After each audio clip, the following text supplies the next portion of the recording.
23 BM2391 HM ini di database Samsat seharusnya Yamaha, tapi ini Honda. Artinya ini plat yang digunakan adalah plat palsu, bukan plat motor ini. Nah, saya tadi sudah sempat masuk ke dalam, sudah disambut awalnya kooperatif dari oknumnya, tapi ketika saya tanyakan mengenai kendaraannya, kenapa platnya berbeda dengan database Samsat, dia seolah-olah mau ikut saya keluar. Begitu saya keluar, dia tidak jadi keluar, sehingga sekarang posisinya terkunci. Mereka tidak bersedia membuka pintu untuk saya. Ya, ini pos dibangun buat pelayanan masyarakat, tapi seperti inilah bentuk pelayanan dari oknum yang ada di sini buat Bapak Kapolda, Bapak Kabid Propam, Bapak Kapolres Tabes. Tolong, oknum-oknum seperti ini tidak pantas dalam pelayanan kepada masyarakat. Ya, tidak melayani, tidak punya jiwa mengayomi, Pak.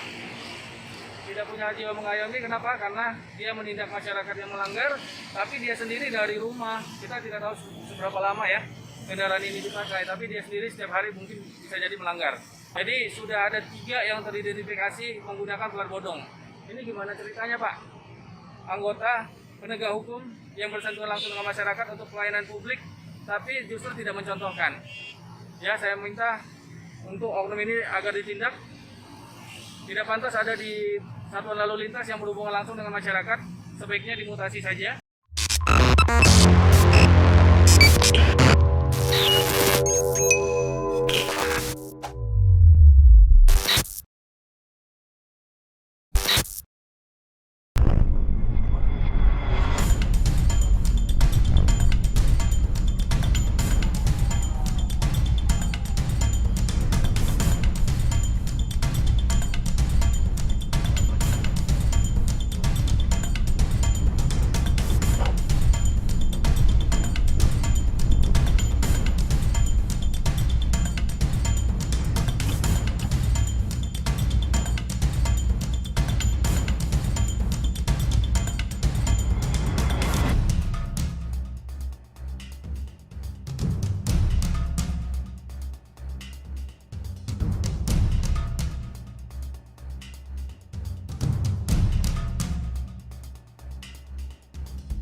Selamat pagi teman-teman, saya lagi ada di pos Gurindam 5 SKA.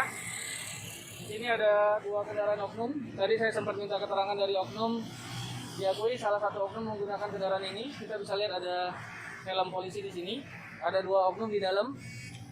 Tapi ketika saya tanyakan kendaraan ini kenapa berbeda di database Samsat, seharusnya Yamaha, di sini ada Honda. Nah, itu ada polisi. BM berapa itu ya?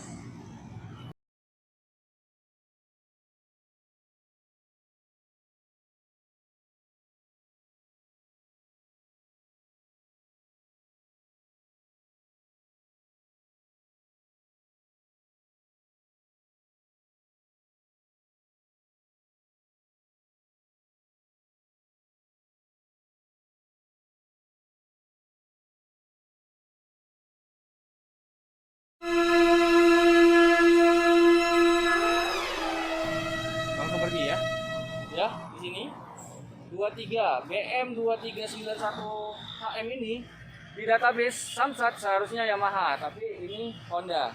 Artinya ini plat yang digunakan adalah plat palsu.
Bukan plat motor ini. Nah, saya tadi sudah sempat masuk ke dalam, sudah disambut awalnya kooperatif dari oknumnya, tapi ketika saya tanyakan mengenai kendaraannya, kenapa platnya berbeda dengan database Samsat, dia seolah-olah mau ikut saya keluar. Begitu saya keluar, dia tidak jadi keluar, sehingga sekarang posisinya terkunci. Mereka tidak bersedia membuka pintu untuk saya. Ya, ini pos dibangun buat pelayanan masyarakat, tapi seperti inilah bentuk pelayanan dari oknum yang ada di sini buat Bapak Kapolda, Bapak Kabid Propam, Bapak Kapolres Tabes. Tolong oknum-oknum seperti ini tidak pantas dalam pelayanan kepada masyarakat, ya. Tidak melayani, tidak punya jiwa mengayomi, Pak. Tidak punya jiwa mengayomi. Kenapa? Karena dia menindak masyarakat yang melanggar, tapi dia sendiri dari rumah. Kita tidak tahu seberapa lama ya kendaraan ini dipakai, tapi dia sendiri setiap hari mungkin bisa jadi melanggar. Ya, ini terbukti karena beliau sekarang masih mengunci. Ada sekitar berapa menit beliau nggak berani keluar. Orangnya ada 2 di dalam, identitasnya kita sudah tahu. Ya, kemarin sore sempat ada, saya juga identifikasi ada satu kendaraan Yamaha NMAX, itu juga plat bodong. Yamaha NMAX yang piket tadi sore di pos Gurindam 5. Ketika dicek di aplikasi cek info pajak Riau, itu juga tidak ditemukan platnya, Pak. Ya, Yamaha NMAX hitam atau abu-abu, oknum yang kemarin piket di sini pakai. Ya, tadi juga di Jalan Riau saya ketemu oknum BM 2800XA kalau tidak salah. Ketika dicek data tidak ditemukan. Jadi sudah ada 3 yang teridentifikasi menggunakan plat bodong. Ini gimana ceritanya, Pak? Anggota penegak hukum yang bersentuhan langsung dengan masyarakat untuk pelayanan publik, tapi justru tidak mencontohkan. Ya, saya minta untuk oknum ini agar ditindak. Tidak pantas ada di satuan lalu lintas yang berhubungan langsung dengan masyarakat, sebaiknya dimutasi saja. Ya, buktinya sekarang saya izin baik-baik mau menemui beliau, mau klarifikasi, beliau tidak bersedia nih. Inilah contoh anggota Bapak yang ada di lapangan. Tolong Pak, jangan bikin malu Polri, jangan bikin malu Kapolda, jangan bikin malu Bapak Kabid Propam, jangan bikin malu Bapak Kapolres Tabes. Anggota-anggota seperti ini tolong segera ditindak dan ditertibkan. Tolong semua kendaraan dicek, semua kendaraan dipakai anggota, terutama yang di bagian Salantas, dicek semua. Jika itu BB, memang tidak ada kewenangan untuk digunakan. Barang bukti kalau memang tidak terbukti punya surat izin untuk dipakai, tolong ditertibkan. Karena ini kendaraan masyarakat, bisa jadi yang BB tapi dipakai.